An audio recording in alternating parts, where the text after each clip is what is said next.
Boa noite, pessoal. Estamos começando uma live hoje sobre paternidade na pandemia com o Paulo Rogério. Nós vamos conversar um pouco sobre, nessa Semana dos Pais, né? Como que a gente pode desenvolver isso nesse tempo.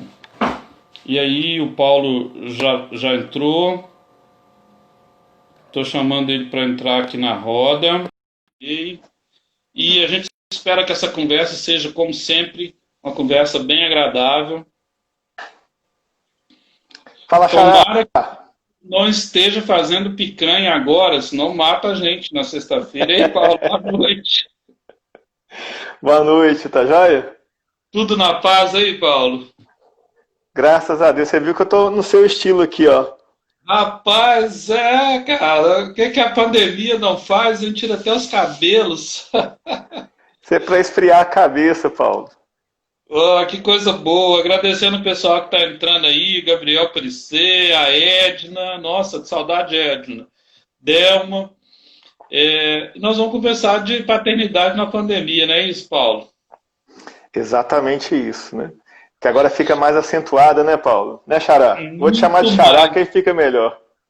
E você que ocupa esses dois papéis, né? De educador, depois de ser pai. Como é que tá a Pois barra é. aqui? Paulo, se apresenta para o pessoal que vai ver depois. Esse vídeo vai para o YouTube, tá? Lá para o canal. O que as escolas podem aprender, que é nome de um livro e também de um canal lá no YouTube nosso. Tá certo. Meu nome é Paulo Rogério, eu sou educador já há mais de 20 anos. Tentei não ser, tentei ir para as outras áreas, inicialmente muito ligado à área de saúde. Mas acabei caindo na educação e aí é cachaça, né? Você não consegue parar mais. Consegue não? É, sou pai, vai fazer 11 anos, e aí eu tô falando isso porque minha filha tem 10, mas desde que a gente ficou sabendo que ela estava chegando, eu já comecei a me articular, né? E sou um aprendiz. Eu todo dia acerto, todo dia erro, tentando melhor para minha filha, tentando melhor no núcleo familiar, mas eu vou te falar, viu, cara, tarefa difícil, complicada, a gente tem que ter uma responsabilidade gigantesca, porque não é fácil. E agora, na pandemia, o desafio aumenta, né, porque o convívio, ele aumenta, e a gente tem que começar a entender um pouquinho esse processo, que a gente ainda não tinha passado por ele, então está todo mundo aprendendo. Isso. Ô, Paulo, essa palavra pai, nessa semana ela ganha uma conotação ainda maior porque se comemora, seja por força do mercado, mas também força da vida. Ser pai é um negócio muito doido, né? Por exemplo, minha filha tem 21 anos, a Bia, ela é Relações Públicas, então está formando agora. E eu Minha fiz colega de profissão. isso, fiz a matrícula dela nesse semestre agora em julho, a última matrícula. E no meu coração bateu um negócio assim, tipo assim, poxa, estou entregando uma cidadã legal para a sociedade. Meu filho também é Relações Públicas. É, ele trabalha junto com o Cristiano Araújo, aí, nosso amigo, mandou um abraço para você, né? O Cristiano da MM. É, ser pai é um negócio que deixa a gente tão.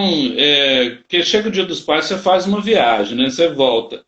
Você já fez essa viagem de voltar lá no dia que o filhote nasceu, assim, essa volta no tempo, esse déjà vu? Olha, eu estou fazendo isso todos os dias. E é engraçado, esse tempo que a gente está mais recluso e tem mais contato, eu todos os dias, antes de dormir, eu penso um pouquinho em como seria se não, como vai ser daqui para frente, fazendo um exercício mesmo, sabendo que eu tenho que começar a viver muito mais o presente do que tentar ficar lá dentro do passado ou ir para o futuro. Isso é uma coisa que eu tenho exercitado bastante, até em algumas lives fixas que eu tenho todos os dias às 9 horas da noite com um grupo. Mas eu faço esse exercício pensando naquilo que eu posso acertar, naquilo que eu posso melhorar, naquilo que eu tenho que ter um pulso mais forte, porque eu fico pensando, assim como você, que cidadão eu vou entregar para o mundo. Eu sempre falei, vira e mexe eu faço muita palestra para aluno, para professor, para família, e a primeira coisa que eu falo é que a minha proposta com a minha filha, que é a Letícia, é de fazer com que ela tenha uma boa escolha num curso universitário e tentar gerar um conforto para ela poder viver a vida dela.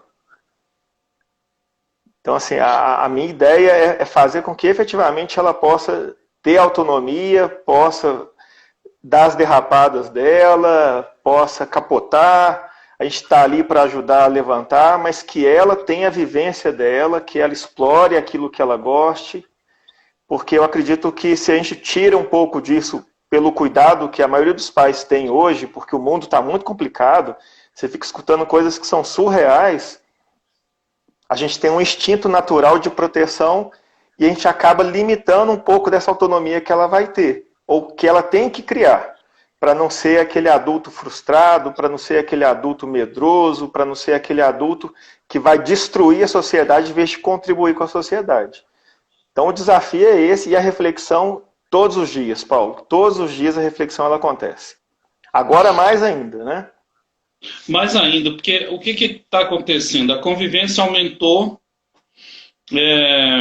Eu vejo que as mídias fazem um discurso muito para a classe média, classe alta. Tipo assim, olha, conecte seu filho, acompanhe seu filho em casa. E eu fiz uma live essa semana com o Júlio Fessor, que é ativista ali no Morro do Papagaio, em que ele fala que a maioria das famílias lá são as mães que cuidam. E tive a oportunidade, né? Estou trabalhando, prestando uma assessoria para a Unicef, e lá eles têm um conceito que eu queria te perguntar. Chama paternidade ativa. E eles falam que a paternidade ativa significa manter uma relação boa com o filho que vai além do sustento financeiro, que é cuidar das outras fomes, né? A fome de carinho, Sim. não é? Eu me lembrei até daquela música, cara, dos Titãs. Você tem fome de quê? Né? Porque às vezes os nossos filhos, não sei se acontece isso aí, mas na adolescência sempre acontece. Eles abrem a geladeira e ficam filmando a geladeira de cima para baixo, de baixo para cima. Tipo fazendo scanner, sabe? Aí você fica Tá assim, escaneando. sabe o que ele quer, né? Fui no supermercado, comprei. O que ele quer? E na verdade é só um hábito mesmo de abrir e olhar ali. E o jovem precisa de carinho, precisa de limite, precisa de atenção. Eu queria que você falasse desses três pilares, Paulo. Carinho, que hoje todo mundo chama de competência socioemocional, né? Mas também de limite, que olha, agora tem que desligar o computador, agora tem que parar de jogar, né? Limite mesmo para tudo. Sim. E essa coisa de pensar um projeto de vida saudável, né? Muitos pais também querem modelar o que o filho vai ser no futuro e o sonho é do pai, não do filho. Eu queria que você falasse disso. Sim. Carinho, limite e projeto de vida. Pois é, entrou o Rodrigo, meu aluno de vôlei, entrou aí agora.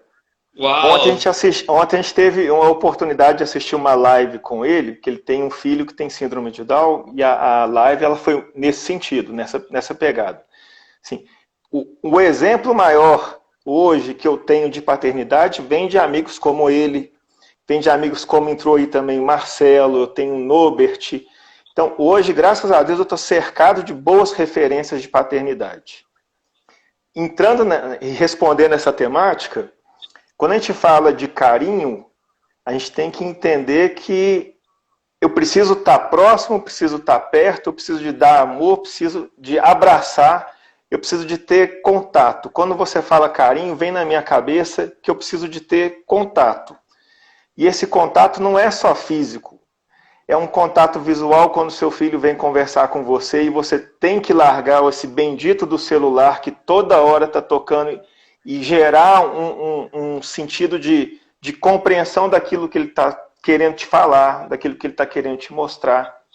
Eu sei que muitas vezes isso é difícil para a gente, porque tudo é muito corrido, a gente está preocupado com um monte de coisa, mas isso precisa de acontecer de maneira verdadeira. Quando a gente fala de abraço, essa questão da afetividade é uma coisa muito louca. A minha filha, quando ela estava de 3 para 4 anos, ela começou a ter muito problema de aprendizado na escola. E uma das estratégias que nós utilizamos em casa para tentar melhorar o desempenho acadêmico dela na escola foi estipular uma meta de número de abraços por dia. Que é aquele abraço mesmo com aconchego, sabe? Não é aquele abraço de coração para coração. De coração para coração. Porque a gente já entendeu um pouco da dinâmica dela e ela sente falta disso. Ela precisa disso, é uma necessidade. Então a gente tem que suprir essa necessidade. E a gente está o tempo inteiro estimulando também para entender aquilo que ela está precisando em determinados momentos. Se eu pegar esse momento que a gente tem agora, esse recorte de pandemia, é um momento em que a gente não está tendo muito convívio social com ninguém que tenha filho, que ela possa brincar, que ela possa extrapolar. Hoje ela tem um contato gigantesco com a prima, que é uma irmã para ela. Mas a minha filha, por exemplo, ela tem uma necessidade de se desenvolver no meio social que é absurda.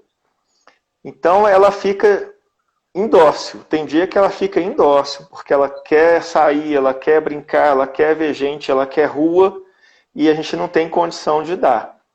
E aí a gente vai tentando dosar também dentro do limite que a gente estabelece para a gente, né? Porque ela, independente de ser uma criança, ela precisa de entender que essa dinâmica da pandemia, ela traz prejuízo para todo mundo. Então a gente tenta conversar com ela sobre o que está acontecendo, que isso é um momento que a gente tem que passar, que vai passar, se Deus quiser vai passar. Em 2080, em 2080, viu, Paulo? Quando o pico da pandemia chegar, a gente para. Mas se Deus quiser, vai passar. E aí tudo vai a gente. Machinho. Exatamente. E aí a gente tem que ir entendendo qual vai ser a nova dinâmica que vai ser adotada. Ontem eu estava conversando nesse grupo que eu participo todo dia às 9 horas com o Cristiano Malta, não sei se você conhece. E aí eu estava falando, gente, eu acho que os pais e as mães, elas nunca vão aprender de fato a lidar com os filhos, e que bom que não aprenda mesmo, e não é para aprender, porque a gente nasce filho, a gente não nasce pai e mãe. Então, é um processo individual de aprendizado, que cada um tem o seu, e cada um vai lidando com a dinâmica que estabelece para a sua vida.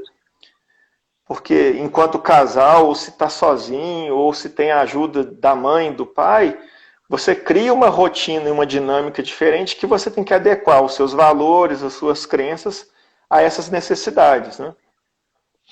Quando a gente fala de limite, o que as famílias precisam, isso é uma necessidade, precisam construir em conjunto, são rotinas claras. O que eu vejo que interfere muito nessa composição e na harmonia familiar é a ausência completa de rotina. Então eu vou dar o exemplo aqui da minha filha, que é o que a gente tenta fazer. Se deixar, hoje, uma vez que ela tem aula na parte da manhã, ela está lá exposta à tela. Se deixar, ela pode ficar com o celular 24 horas, se não ficar com o celular, ela vai ficar na televisão, e aí ela tem só exposição de tela o tempo inteiro. É TikTok o dia inteiro se deixar. E é lógico, virou febre. Né? Não, virou febre, é uma coisa absurda. Hoje, quem me ensina as coisas e quem me atualiza de tudo que acontece com esse meio tecnológico é a Letícia. Mas o que a gente desenvolveu? Tem uma dinâmica para acordar, tem um horário para tomar café, ela tem responsabilidades que ela precisa de cumprir, que é arrumar a cama dela, que é tomar o remédio dela na hora certa. Ela tem um número de copos d'água que ela vai ter que tomar, porque a gente não tem que ficar preocupado com isso o tempo inteiro. A questão da higiene, a gente cobra dentro de uma rotina também que ela tem que estabelecer. Então, tomou café, tem que escovar o dente. Não tem essa de, estou atrasada, tem aula. Tem que escovar o dente. Teve a aula, tem a parada, faz a refeição, aí tem uma hora de descanso todos os dias, religiosamente. Aí ela escolhe se ela quer ver uma televisão, se ela quer dar uma dormida. Depois vai fazer dever de casa, ela obrigatoriamente tem que ler um capítulo por dia de algum livro. Yes. E obrigatoriamente a gente toma dela todos os dias os fatos de multiplicação e de divisão. Ela tem todos numa caixinha, ela vai lá, escolhe, sorteia. Cada um que ela erra, ela não é penalizada. Ela só tem o acréscimo de mais 5 sorteios que ela vai ter que falar pra gente. Então, ela tem 10. Se ela errar um ou demorar demais, ela vai ter 15. Se ela passar por esse processo de novo, vai ter 20. E essa repetição para ela é importante porque vai fazendo com que ela tenha uma automatização que é necessária para a parte da matemática. Isso aconteceu num dia. Você pode me interromper, que eu vou falando demais, viu, Paulo? Não, vai em frente, é porque eu estou gostando da rotina, sabe, Paulo? Pois é. Inclusive a Vivi entrou aí, Viviane Toledo. Nossa, Vivi é uma fofa. Muito demais, né? Muito demais, mas é legal demais essa pessoa humana aí. E aí o que acontece? Teve um dia que eu estava trabalhando, e aí eu estou vendo ela fazendo o dever de casa. Ela estava na cozinha com a minha esposa fazendo o dever de casa. E aí começou no exercício de matemática. A Vivi, de vez em quando, ela me chama a atenção, porque eu falo, eu não sou bonzinho, não. Eu sou bem rígido. E aí eu fui escutando ela conversando com a minha esposa, e a minha filha, ela é muito teimosa. Então tem hora que ela tema, tem hora que ela não vê lá aquele exercício que tem lá de demonstração para ela poder seguir, ela quer fazer do jeito dela e acaba errando. E aí o pico para mim foi quando a minha esposa falou com ela: Letícia, quanto que é 3 vezes 4? E aí o 3 vezes 4 virou 16. Ela falou assim: Letícia, quanto que é 3 vezes 4? Ela parou, pensou e falou assim: 18. Aí eu não aguentei, eu levantei e fui lá. E aí eu esperneei, eu dei um chilique, Paulo. Eu dei um chilique. Mas tão grande, que estava próximo do dia de levar ela na terapeuta dela. Quem fez terapia fui eu. Eu fiquei com a terapeuta dela mais de 1 hora falando sobre esse meu piti. E graças a Deus aí ela fez uma coisa que é sensacional e que a gente tem que entender que acontece, que ela me humanizou. Porque a gente, nesse momento, a gente está muito vulnerável, né? A gente está vulnerável com sentimentos, com tudo. E aí ela falou assim: Paulo, não se preocupe. O que você não pode fazer é levar isso por uma frequência. Isso não pode ser rotina. Mas às vezes isso é bom para startar um novo processo, para você perceber uma nova situação e implantar uma dinâmica diferente. Dito e feito, foi o que a gente fez. E ela, graças a Deus, me deu um exemplo assim: olha, ontem eu com o meu filho, que tem 16 anos, eu tive que sair no braço com ele para tomar o celular dele, porque ele queria ficar no celular o tempo inteiro.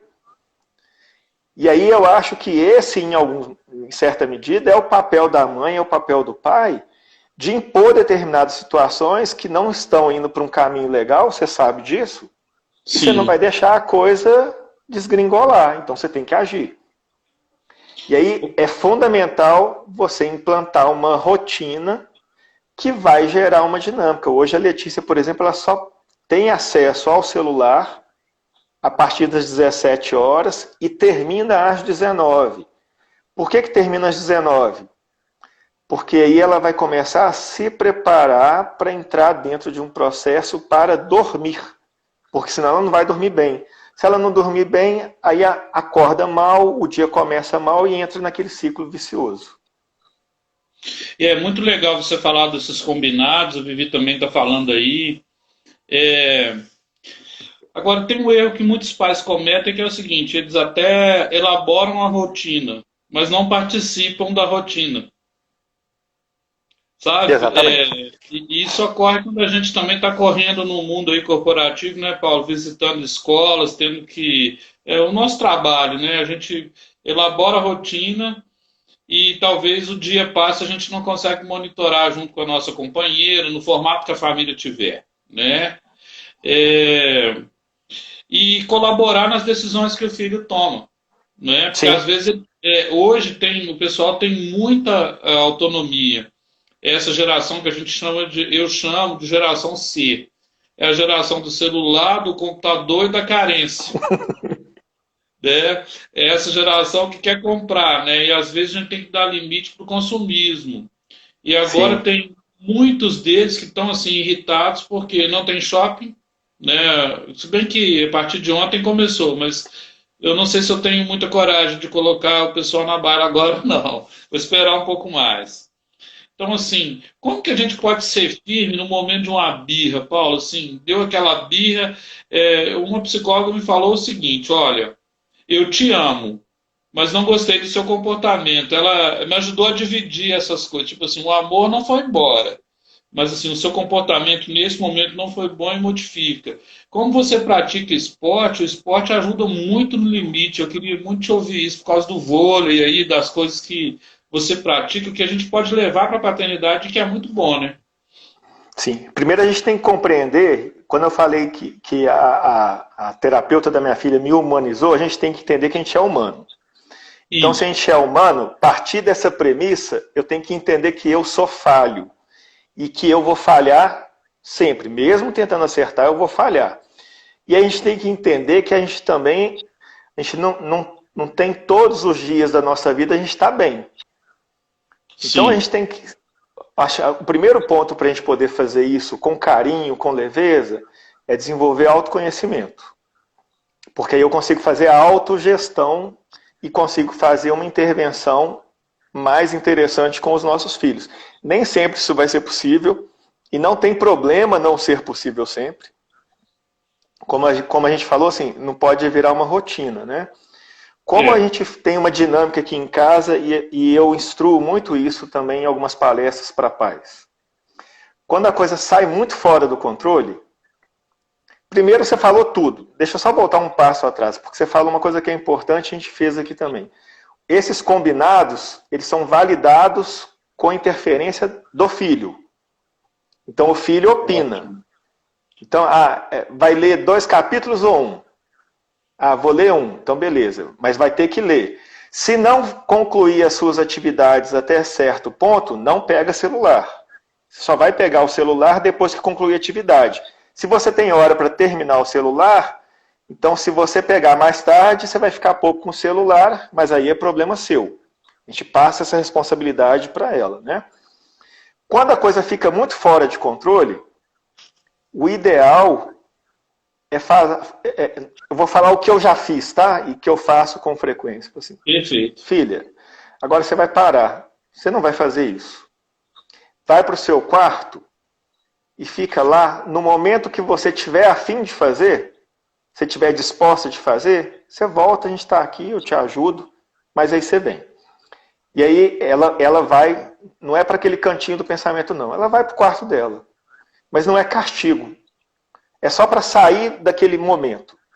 E aí, normalmente, o que nós fazemos é ir lá e falar assim, olha, você está entendendo o que está acontecendo? Você está fazendo birra por causa disso, isso está ocasionando isso, você vai demorar mais tempo para fazer isso. E ela já está numa idade que já dá para conversar melhor, então, assim, quem está estudando é você, quem tem que ter essa responsabilidade é você, não sou eu, a gente está aqui para te ajudar. Mas a responsabilidade é sua. Então, na hora que você tiver a fim de fazer, você vai lá e faz. Se você não está dando conta de fazer agora, então para, não precisa de fazer agora. Mas hoje vai ter que fazer. Normalmente, isso a gente tem muito êxito ao fazer dessa forma.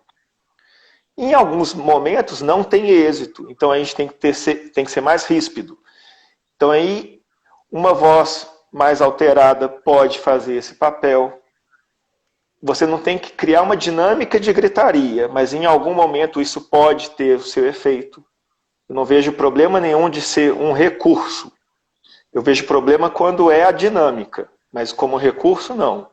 Em outros momentos você vai penalizar mesmo. Então tá, você quer assim? Vai ficar uma semana sem o celular. E aí ela tem que começar a pensar nisso. Agora, se isso começar a ser frequente, a gente tem que começar a achar uma outra dinâmica, porque senão a gente só vai trabalhar com penalização. Aí também a sua dinâmica de casa, ela não merece isso, isso não cabe. Você viver já uma pandemia e viver um estresse constante dentro de casa, aí ninguém merece. O que a gente tem que compreender é que Se eu usei uma determinada estratégia, qualquer que foi ela, e ela foi efetiva, eu vou fazendo a manutenção dessa estratégia enquanto ela está dando certo. Não deu certo mais, eu tenho que mudar. Por isso que essa perspectiva de autoconhecimento e autocontrole, ela é situação sine qua non. Porque senão você fica repetindo a mesma coisa e o resultado ele vai ser o mesmo também. Bola fora perde ponto, né, Paulo? Não tem Perde jeito. ponto. Quando eu falo de geração C, eu falo que esses meninos estão carentes, às vezes eles querem abraçar o professor, né, no corredor, a gente vê isso, eles querem conversar, porque talvez em casa, né, não tem esse diálogo, e a gente como pai, conversar com o filho exige coerência, né? Que é Sim. combinar coletivamente e, olha, se você não cuidou do que foi combinado, a gente tem que coibir alguma coisa. E dar limite para a geração do celular é difícil, porque parece, para todos nós, né? Eles são nativos digitais, nós somos imigrantes e até retirantes, chegando nesse mundo deles. Muitas vezes eles sabem muito mais do que a gente. Mas, Paulo, eu queria ouvir uma coisa sua. O aluno perde a concentração, o filho aluno, tá? Filho estudante. Eu prefiro estudante educando. Ele perde a concentração com questão de rede social e celular mesmo? Ou pode ajudar? Olha, aí depende do contexto. Isso. Né? Depende do contexto. Então, se eu pego, por exemplo, eu vou usar o TikTok. Então, assim, filha, você gosta do TikTok, não gosta? Você gosta de coreografia, não gosta? Então, vamos pegar aquela aula de educação física que tem que fazer uma dança? Então, vamos fazer essa dança usando o TikTok? Então, você está trazendo o TikTok para um contexto pedagógico, e aí o que vai mandar, e aí é o pedagogês, né? Mas o que vai mandar é a intencionalidade que você desenvolve usando aquela ferramenta. Eu não tenho condição nenhuma de falar com ela, e não posso fazer isso, dizer para ela que isso é ruim, ou que na minha época é melhor. Cortella que fala muito bem isso. Cortella, eu acho sensacional. Assim, porque eu não posso ficar falando que na minha época tudo era melhor, tudo era assim, tudo era assado, mas a minha época, porque a minha época é agora, né? Eu tenho que me adaptar agora. Mas quando eu vivi aquela época em que eu era criança, era um outro contexto, era uma situação diferente. Então, tem o seu lugar e tem o seu momento. Você não pode deixar totalmente liberado para que essa definição venha dele, porque não vai vir. Ele vai querer te dar aquela enganada básica, né? Fala assim, não, mas isso aqui que eu vou fazer vai melhorar isso, vai melhorar aquilo, etc. Não, então a gente tem que entender esse contexto, partir de uma problematização. Então vamos lá, você quer fazer o TikTok? Legal. Então você vai fazer o TikTok, você vai inventar uma música que vai falar vai falar sobre geografia, que vai falar sobre história, o que você está aprendendo na parte de história. Então você começa a trazer uma associação para aquele componente que ela está vivenciando no dia a dia, e isso ajuda também na parte da escola. Então, é importante entender que a gente não precisa de dominar essas ferramentas para fazer isso. Porque vamos imaginar aqui, Paulo, que a gente nunca escutou e não sabe o que é TikTok. Zé Léo, que entrou aí agora, que é professor de matemática, esse cara aí é um mestre para poder desenvolver uma dinâmica de sala de aula que é toda em cima de algumas ludicidades, de brincadeira, que envolve os meninos. Então isso é importante. Se você traz algo que é do dia a dia dele, e eles adoram, e aí entra dentro de uma perspectiva de metodologia ativa, de gamificação, por exemplo, eles adoram que se você cria determinados problemas, e que se esses problemas forem cumpridos, e ele vai avançando de fase, se você faz isso, evidentemente a probabilidade de você ter sucesso é maior. Muito maior. Ele vai até pela meritocracia, né? Nem precisa ter ponto, né? Ô Zé, vamos fazer uma live junto para você me ensinar isso aí, cara. Ensinar mais gente, mais professor. Tá convidado, hein? Nosso movimento não para.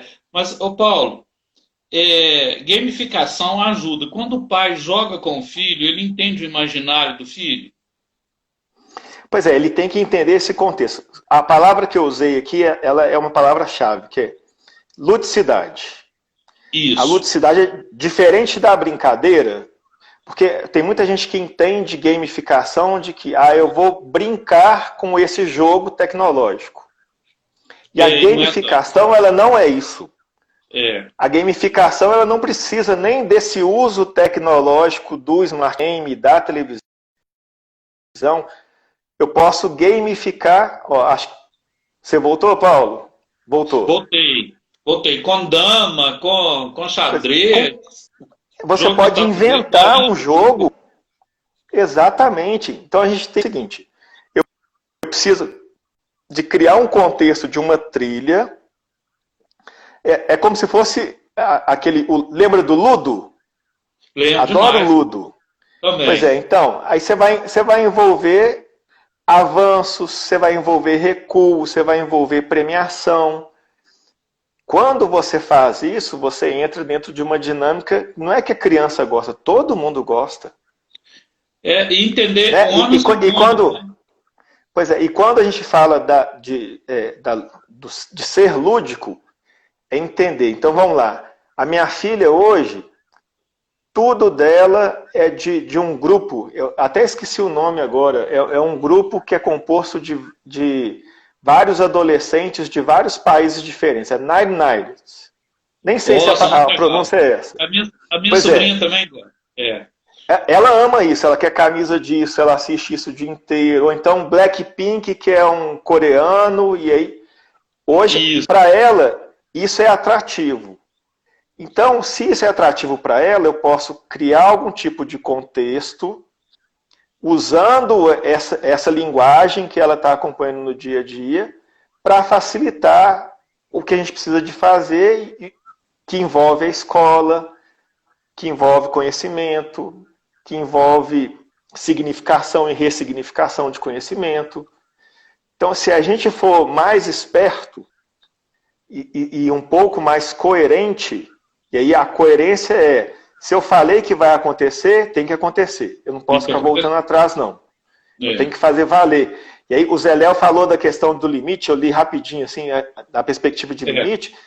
Limite ele está muito relacionado ao cumprimento daquilo que se fala que vai fazer ou que não vai fazer, do que pode e do que não pode. Se você deixa isso, a criança evidentemente vai entender e ela vai barganhar e ela vai ganhar. A gente vai sair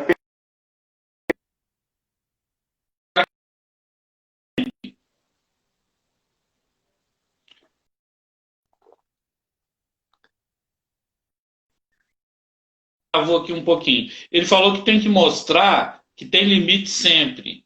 Ele escreveu isso. E eu queria te perguntar uma coisa. Trabalhando, como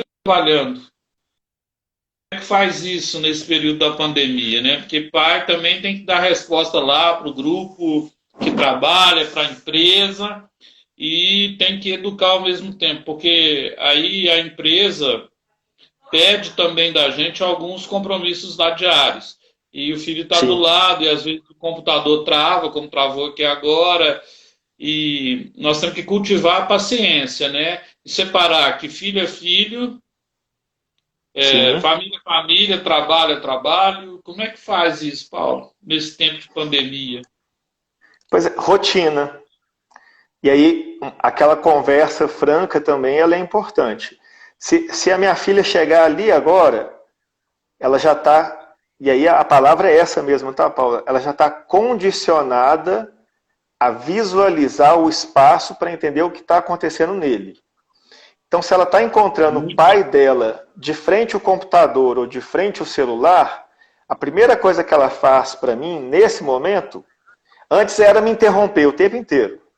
De tanto a gente conversar, hoje a primeira coisa que ela faz para mim é assim: pai, você está ocupado agora? Se eu balanço a cabeça falando sim, ou se eu faço sim com o dedão, ela sai, porque ela sabe que ela tem que voltar depois para poder ter o contato comigo. Perfeito. Então, ela precisa de entender que existem determinadas situações, e aí não é na família, é no mundo, de que eu não tenho que colocar o meu interesse na frente do interesse do outro. Então eu tenho que ler o ambiente. Eu estou trabalhando muito isso com ela. Ela fazer uma leitura do ambiente para entender se cabe ou não cabe aquela brincadeira, se ela pode ou não pode falar naquele momento, se ela tem que esperar ou se ela não tem que esperar e ela vai dar uma outra solução que não envolve o pai ou a mãe ou qualquer pessoa que ela, porventura, iria interromper. E aí a gente cria uma dinâmica que facilita. Se você trabalha no computador, você não vai ser interrompido a todo momento. Paulo, tem uma pessoa aqui, a Francisca, que escreveu assim: vejo pais fazendo chantagem emocional e vice-versa. Tem que respeitar o tempo e é isso. Paulo, presente ou presença? Contato ou coisas? Ambas as coisas. Olha só, você sabe um pouquinho da rotina que eu sempre tive de viagens, né? Aí tem Perfeito. muita gente entrando aí, gente. Abraço para todo mundo aí, ó. Rogério, ó, o outro Paulo, flamenguista, entrou domingo. Nós estamos aí, Paulo, firme e forte. Essa rotina de ausência eu sempre tive, desde sempre. Então eu sempre normalmente passava, né, uma semana fora, uma semana aqui. Às vezes até 2 semanas fora, outra aqui. Eu E também. eu sempre fui presença na vida da minha filha. Nos primeiros momentos que ela começou a entender um pouco mais a dinâmica, com 3 anos, 4 anos, eu lembro que as primeiras vezes que eu retornava para casa, ela sempre falava assim: papai, você trouxe presente para mim? Eu falei: trouxe. Ela: cadê? Eu falei assim: sou eu, tô aqui. Eu sou seu presente. Eu tô voltando. Para ela Soltinho entender igual que arroz, né? para ela entender que não tem presente que substitui o pai e a mãe. Para ela entender que a melhor coisa do mundo é o pai e a mãe. Porque tem Lindo. pais mesmo que se sentem tão culpados por estarem ausentes que eles vão trazer presente mesmo, mas isso não compensa. Isso vai gerar uma alegria gigantesca para o filho, que vai entender essa dinâmica e que, independente se está sentindo ou não, ele vai falar: nossa, pai, você passa tanto tempo fora, né? Você podia me dar uma coisa para eu ficar feliz. E Isso. aí a coisa caminha para um lado que não é muito legal. Esse tipo de chantagem, a gente tem muito a perder na relação. E tem formas da gente estar presente sem estar fisicamente presente. Então, antes da pandemia, eu já, todos os dias, eu sempre converso muito com minha filha. Minha filha tem a liberdade de me ligar, de conversar comigo quando eu estou no trabalho ou não. Ela sabe que às vezes, se eu não posso atender, eu não atendo e eu falo com ela. Mas muitas vezes eu já até passei algumas vergonhas assim de atender a minha filha com o pessoal e eu sempre atendia no Viva Voz, por exemplo. Ah, Para poder manter esse contato, para construir essa dinâmica, para saber o que está acontecendo. E aí você se torna presente sem estar fisicamente presente. É fácil, Paulo? Não, não é fácil. Mas se a gente quer, se a gente entende que isso é necessário e que isso vai ajudar, a gente tem que exercitar. Exercitando, você vai criando essa dinâmica e você vai fazendo com frequência. Senão não adianta. a Giovana Caldeira está falando assim: as coisas mais ricas da vida não são coisas. Porque realmente, né, é um abraço. Paulo, comenta essa frase. Eu quero dar o meu filho para minha filha tudo que eu não tive. Nossa, essa frase é difícil, hein? Duro, né? Nossa, ela é muito difícil. Porque, Paulo, nós estamos com 60 e tantos milhões de pessoas com nome no SPC por causa de compra no cartão de crédito, né, Serasa, essas coisas, porque o consumismo das crianças, e o pai está com castigo ou culpa porque fica pouco, quer comprar. Só que muitas vezes não é comprar, é bater um papo, é tomar um sorvete ali, dar uma Sim. volta, brincar, divertir, olhar nos olhos, dar aquele abraço que está faltando, né? criar uma conexão assim agradável, acabar um pouco com essa compulsão do celular, né? Mas como que é isso? É porque a gente escuta os alunos, as pessoas falando assim, até amigos mesmo. Eu quero dar para ela tudo que eu nunca tive, quero dar para ele. E às vezes eu falo, é bom também dar limite. Por exemplo, lá em casa, iogurte era um negócio assim. Hoje eu vejo os meninos cheios de iogurte. Lá em casa era seis, velho. Eu tinha direito a um. Ok? Eu não tinha tudo toda hora. Também alguns pais falam assim, filho, o que é que você quer comer? E aí a nutrição do filho fica pobre, assim, fisicamente isso vai Sim, impactar. sim, Então, eu acho sim. que o filho tem que experimentar a beterraba, tem que experimentar o que ele não gosta, depois dizer, não, não, isso aqui eu não gostei. Porque nós estamos criando jovens ricos anorexos e às vezes até obesos, porque não foi educado na nutrição do físico. Mas tem nutrição da alma, tem nutrição da mente. Queria que você falasse disso. Quer dizer, eu tenho que dar ao meu filho tudo que eu não tive? Pois é, essa é uma pergunta boa para uma autorreflexão, né? O que será É, que eu não tive, né? Você falou na hora, eu pensei assim, tem algumas coisas que eu fiz que a minha esposa quase separou de mim já. que acontece. Eu, é, Já passei por esses mas, riscos. eu não vou contar muitos não, mas eu vou contar um que eu realizei, que eu sempre tive vontade de fazer e nunca tive condição quando eu era criança. Eu sempre fui alucinado com Yakult. Uau! E aí eu falei assim, não, o dia que eu tiver condição, eu vou pegar umas 2 caixinhas de Yakult, vou colocar tudo numa vasilha e vou tomar tudo de uma vez. E já realizei esse sonho, Paulo. Agora, com a minha filha, eu tenho alguns combinados que eu faço menos, porque a dinâmica da minha esposa é um pouco diferente. A gente tenta conciliar, conversa muito, mas mesmo assim é um pouco diferente. Mas eu sou muito a favor da criança poder escolher dentro de uma premissa. Então eu falo com ela, filha, hoje de café da manhã, você quer o pão integral ou você quer o pão de forma? Ela vai ter que comer pão. Você quer a maçã ou você quer a banana? Ela vai ter que comer fruta. Só que eu não deixo tão aberto. Eu falo assim, filha, o que você quer de café da manhã? Porque se eu deixar o que ela quer de café da manhã, todo dia ela só quer ovo frito, ou ovo mexido, ou às vezes ela vai falar, eu quero chips. E aí Um o que você vai baconzinho. fazer? Exato. Aí você vai criar um atrito desnecessário. Então, se você sabe que tem determinadas coisas que são importantes, você falou bem, da alimentação, então eu vou ter que restringir certas coisas no gênero alimentício, mas eu vou deixar que ela escolha. Ah, tá, você vai ter que comer, na semana você vai ter que comer pelo menos 3 vezes no almoço cenoura. Você escolhe se você quer comer segunda, terça, quarta, quinta, sexta, sábado ou domingo. Fica a sua escolha, mas vai ter que comer 3 dias, vai ter que comer cenoura, você vai ter que comer beterraba. Você pode fazer a mesma coisa. E aí você deixa ela ficar com o sentimento de que ela que está controlando, porque ela fala assim, eu quero cenoura na quarta-feira. Aí você vai falar assim, ótimo, você vai comer cenoura na quarta-feira. Ela definiu isso, mas você que definiu. Mas ela vai ficar com o sentimento de empoderação, do empoderamento. Perfeito. E perguntar, né, Paulo? Você vai arrumar o seu quarto agora ou depois do café? Perfeito, exatamente. Porque mudar o mundo é também arrumar a sua cama, mudar o mundo também porque muitos pensam assim, não, já estudei, já passei de ano, tá ótimo. Mas a vida vai cobrar muito mais do que só estudar e passar de ano. Tem alguém que fez um grito até de guerra aqui para você, Paulo. Edu, Edu, Edu. Hoje é a Amanda. Nanda, Nanda, Nanda, Manda.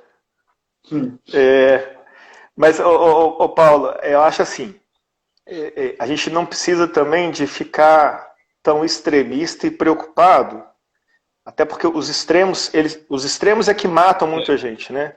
Não Os preocupante. excessos, o que a gente tem que entender é o seguinte, você também, enquanto pai, enquanto mãe, enquanto responsável, você está num processo de aprendizado. Você vai Não tem errar, você vai manual. acertar, não tem manual. O filho não é aquele produto que você chega lá na venda e fala assim, eu comprei esse daqui, ó, veio com defeito, eu vou devolver. A gente não devolve. Ele tá aqui, se ele tá com defeito, se não tá com defeito, você vai ter que achar uma maneira de conviver com isso e tentar conviver bem, né? E quando a gente compreende isso, compreende que a gente está aprendendo, a gente traz uma leveza um pouco para esse processo. Mesmo sabendo que vai ter um dia que não vai ser leve, vai ser punk, vai ser barra pesada.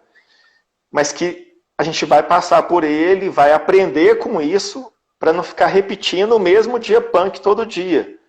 Porque eu acho que o grande problema de algumas famílias é que numa rotina de convivência que deveria ser exceção e começou a virar regra. E aí a coisa foi acontecendo, na hora que você percebe, fica difícil até de você mudar aquela dinâmica. Então, assim, Paulo, o grande desafio nosso é esse. duas perguntas que eu não posso deixar de fazer. Espera-se, agora o boletim chega online, né? Pelo menos na maioria das escolas. A gente começa pela nota maior por quando ela perdeu médio, ou ele perdeu médio. Pois é, você falou num ponto em que a minha crença é que a gente tem que celebrar. Perfeito. Pois é, então assim, eu vou celebrar a pontuação que ela conquistou. Se aquela pontuação ela fez com que ela perdesse média, então vamos pensar no que a gente pode fazer para que a gente possa melhorar. Não é nem que a gente possa. Vamos lá, vamos falar da nossa época. Não é ficar na nota azul, não. Como que a gente pode melhorar esse processo? E o que eu falo muito com a minha filha, e isso é uma verdade, tá, gente? Eu trago isso para a minha vida. Assim, filha, eu não estou muito preocupado se você perder média ou se você tirar a nota máxima. Eu estou muito preocupado se você está aprendendo. Acontece que se você perder média e aprender, não vai adiantar muito que provavelmente você vai ter que repetir de ano. Ou você vai ter que ficar pegando recuperação. Então a gente tem que entender que a gente precisa de desenvolver uma cultura de valorização ao estudo. Eu acho que isso é fundamental. Quando você valoriza o estudo, você começa a perceber, aí eu vou falar, por exemplo, da minha filha. Ela tem TDAH. Hoje ela tem muito mais dificuldade na parte da matemática, porque exige, nessa etapa que ela está vivenciando agora, muita abstração. Ela estava saindo do concreto recentemente e ela tem um pouco mais de dificuldade de concentração, etc. Então, vamos imaginar aqui que a nota é 6, tá? A prova é 10 e a média é 6. Aí a Letícia tirou 4 na primeira prova. E eu sei que ela tem dificuldade e eu vou revisar aquilo com ela e eu vou ver o que ela foi bem, vou ver onde ela não foi legal e a gente vai discutir sobre aquilo. Na segunda prova ela tirou 5. Como é que eu não vou celebrar o avanço de 4 para 5? Eu tenho que celebrar. Perfeito. Ela pode não ter chegado na média, Paulo, mas ela começou a melhorar dentro da dificuldade dela, dentro do processo dela. Se eu não valorizar isso e levar ela para o chão, eu vou, em vez de ajudar, eu vou atrapalhar. Eu vou atrapalhar a escola, eu vou atrapalhar ela, eu vou atrapalhar toda a dinâmica. Porque o mais importante é que ela está tendo um progresso, né? Porque às vezes eu vejo algumas pessoas olharem o boletim e falar assim, nossa, outra perdeu a média de novo, né? Então aí já mata a autoestima. Mas dizer o seguinte, nossa, que ótimo, você ficou com 85 em religião, você ficou com 70 em português, nossa, que legal. Olha, demos uma derrapada aqui na matemática. Filho, o que é que você está pensando de fazer para melhorar esse resultado?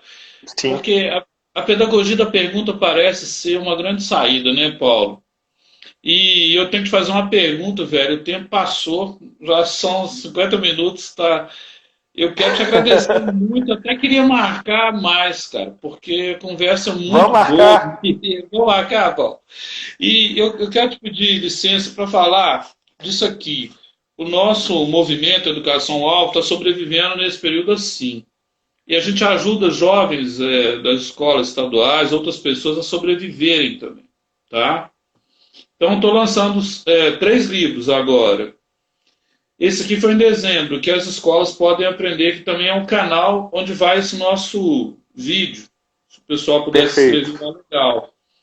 Aqui no final tem uma série de perguntinhas, a geração C está aqui, né? Parece que ele gostou. Por exemplo, como educar a geração C, tá vendo? E lá no vídeo também a gente explica. Estou lançando o BNCC no chão da sala de aula. Né? Esse livro nasceu na pandemia, sabe? E metodologias ativas. E nessa semana dos pais aí, velho, tá R$ 99,90 os 3. São 520 páginas de conteúdo. Aí, tô pedindo licença para falar disso, mas também porque isso aqui ajuda no leite das crianças. Mas Paulo, eu quero te agradecer pra caramba. E vamos fazer uma série disso, cara, de paternidade? Vamos sim, eu estou à disposição. Porque esse assunto, toda vez que a gente começa a debater, ele é importante porque nos ajuda enquanto pais e pode ajudar também outras pessoas, né? Eu acho que o importante é isso. Ultimamente, eu comecei a focar mesmo esse meu pensamento da gente poder tentar auxiliar as outras pessoas com aquilo que a gente tem, que é conhecimento, que é informação, que é troca, né? Porque fica Sim. parecendo que a gente está aqui nesse lugar, que a gente está aqui num lugar onde a gente ganha exposição, a gente está exposto, a gente está vulnerável nesse sentido, mas que a gente começa a exercitar troca. Eu comecei a conhecer muitas pessoas bacanas por meio dessas lives, nesse mundo virtual, e essas propostas, esses projetos que levam conhecimento, que levam sabedoria, que levam incômodo para outras pessoas, eu acho que esse é um papel que a gente tem que ter se a gente quer ver um mundo melhor, se a gente quer ver uma sociedade melhor, se a gente quer ver o nosso filho vivendo num espaço mais agradável, com menos violência, com mais respeito. A gente está vendo tanta situação aí que é degradante, que é complicada, né? Que fica parecendo que as pessoas não têm educação, né? E aí a educação é a base de tudo, não tem jeito. E o Papa Francisco é um líder mundial, independente de religião, ele fala uma coisa legal, né? Que filhos nós vamos deixar para o planeta Terra aí. Temos que pensar que mundo vamos deixar para os filhos, mas também que filhos que nós vamos deixar para o planeta. E a ação de cada um, seja em casa, seja na escola, seja na vida, nas instituições, ajuda muito, né, Paulo? Pois é. Ô, Paulo, eu não posso deixar de falar que tá cheio de aluno meu do vôlei aí na live hoje, viu? Ô, velho, você tem que aprender a sacar lá. E o principal pra mim é fazer aquele negócio assim, a manchete. E não pode perder ponto, não. Ô, Paulo, quero agradecer demais, velho. Saúde e paz, bom final de semana. E que a gente prossiga aí com Dom Bosco e com sonhos. É isso aí, meu amigo. Falar, não. Eu que agradeço, viu? Agradeço o convite, estou à disposição aí e um abraço gigantesco para todo mundo que esteve presente. Tem muita gente aí que é. Tem gente que está falando que você que é aluno deles, estou entendendo. Tem muita gente aqui, ó. Tem muita gente aqui que eu tenho que agradecer porque são verdadeiros exemplos mesmo de vida, de paternidade, de tudo. Então, assim, graças a Deus eu consegui estar próximo de pessoas que são excepcionais. Giovana, que entrou aqui, tem várias pessoas. Simone.